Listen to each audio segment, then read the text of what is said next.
This video goes out to my subscribers.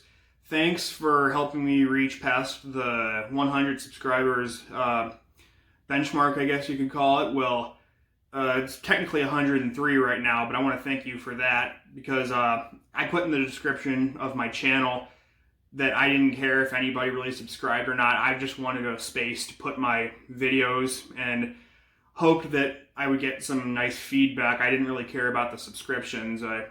Not making any money off of it. But that's not all this is about. I actually, for my subscribers who are interested in about the sequels, I got a list to go through of the titles of the next movies. They're actually just the provisional titles for right now. I might change them along the way, or they might stay.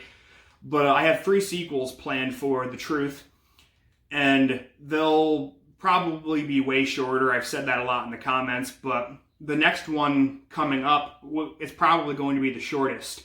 I have it titled for now, it's The Truth 1.5 Time Gap.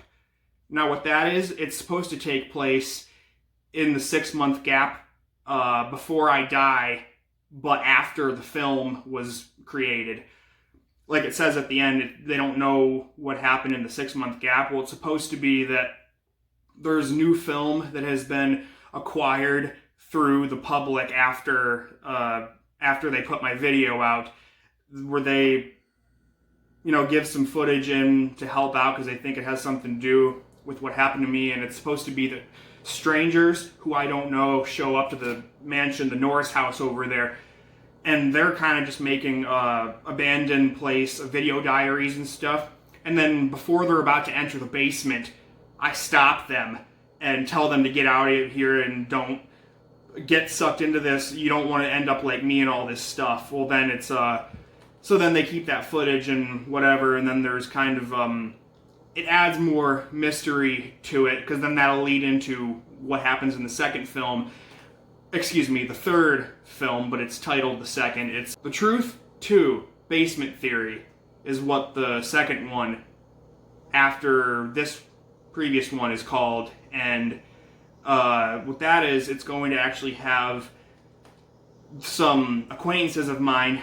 I mentioned them in the first film. I said I have some ghost hunting acquaintances of mine that I could bring in, but I don't want to. It's supposed to be they see that footage from 1.5 and then they think, well, if he didn't want them going into the basement, I wonder what that's all about. And they want to go into the basement to see what the hell's going on. And they go there and some hijinks ensue, as things do. And it kind of elaborates on what's in the basement. They find some stuff that answers that question, but then it still expands the lore and the mystery more, like the previous 1.5 would have. So things are going to get answered, but then more questions are going to come up. And then the final one that I plan on making is called The Truth 3 Cryptid Ties. And I'm not going to give away everything, but it's going to kind of be a story that doesn't really focus on me specifically or people who I know.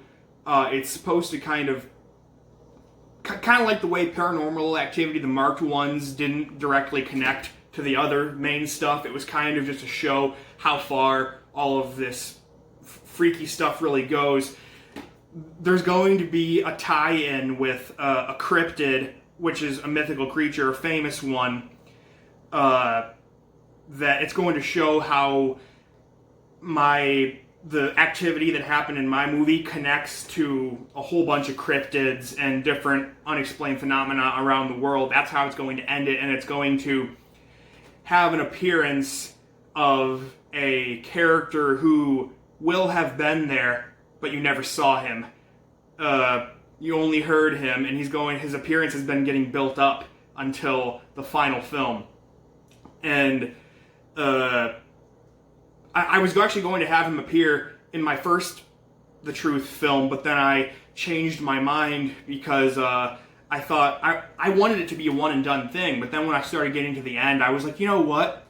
I can make more movies out of this, so I had to change the ending. I actually would have met him it's supposed to be I met him at the door at the last scene where I hear somebody at the door downstairs, and then I go downstairs, and that's where the film cuts off, so you don't see who it was. It would have been that guy, and he would have appeared in the film. But like I said, I cut that so that the sequels would make sense, because if my acquaintances knew that this person existed, it would seem really stupid of them to get involved. So there has to be enough ambiguousness for them to feel comfortable about doing it, like they aren't going to get screwed over like me. But that's it for now. I hope you can all look forward to that, and I hope you enjoyed this new information I put out, so you'll know what what I have coming up. We just got to be careful with all the COVID-19 stuff going on right now. I need to take things one step at a time and be safe about that, but I still want to try to get my films made. So yeah, thank you for watching if you did, and yet again, thank you for 100 subscribers.